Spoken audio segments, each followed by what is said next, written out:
Ladies and gentlemen of the class of 2007, wear sunscreen. If I could offer you only one tip for the future, sunscreen would be it.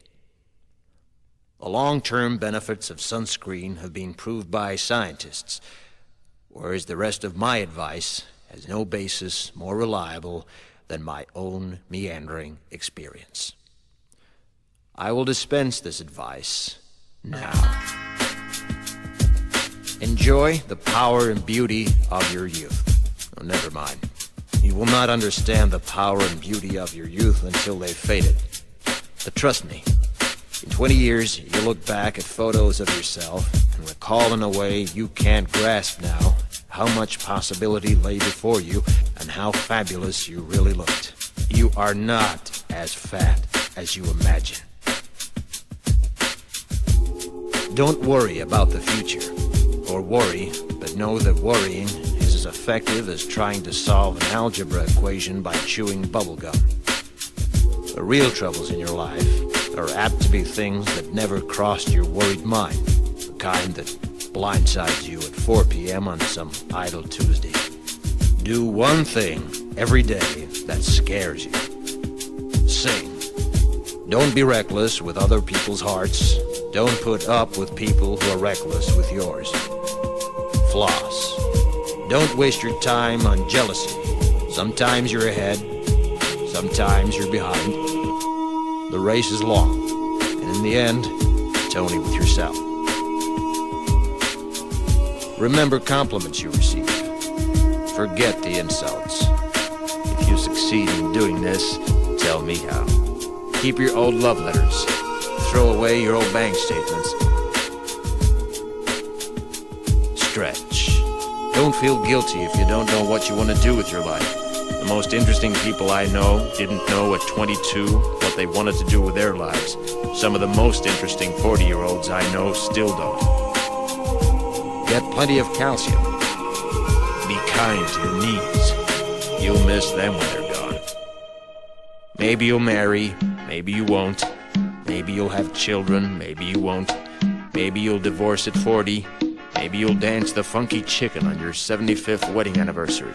Whatever you do, don't congratulate yourself too much, or berate yourself either. Your choices are half chance.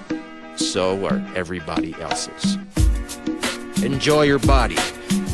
Use it every way you can. Don't be afraid of it or what other people think of it. It's the greatest instrument you'll ever own. Dance. Even if you have nowhere to do it but in your own living room. Read the directions, even if you don't follow them. Do not read beauty magazines. They will only make you feel ugly. Brother and sister, together we'll make it through. Someday our spirit will take you and guide you there. I know you've been hurting, but I've been waiting to be there for you. And I'll be there just helping you out whenever I can.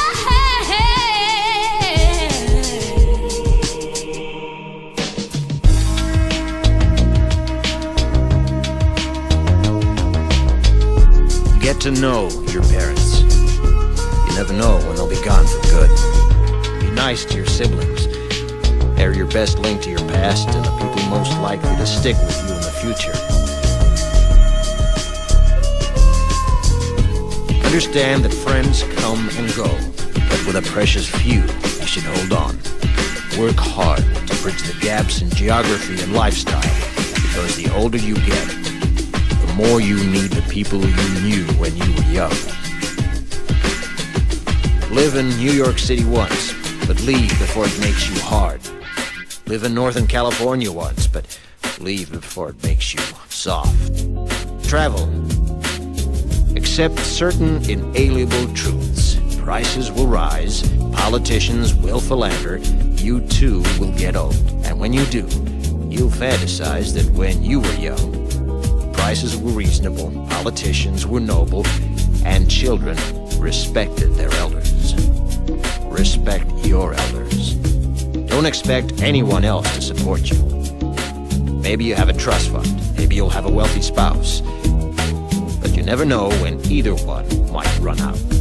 Don't mess too much with your hair, or by the time you're 40, it will look 85. Be careful whose advice you buy, but be patient with those who supply it. Advice is a form of nostalgia. Dispensing it is a way of fishing the past from the disposal, wiping it off, painting over the ugly parts, and recycling it for more than it's worth. But trust me on the sunscreen.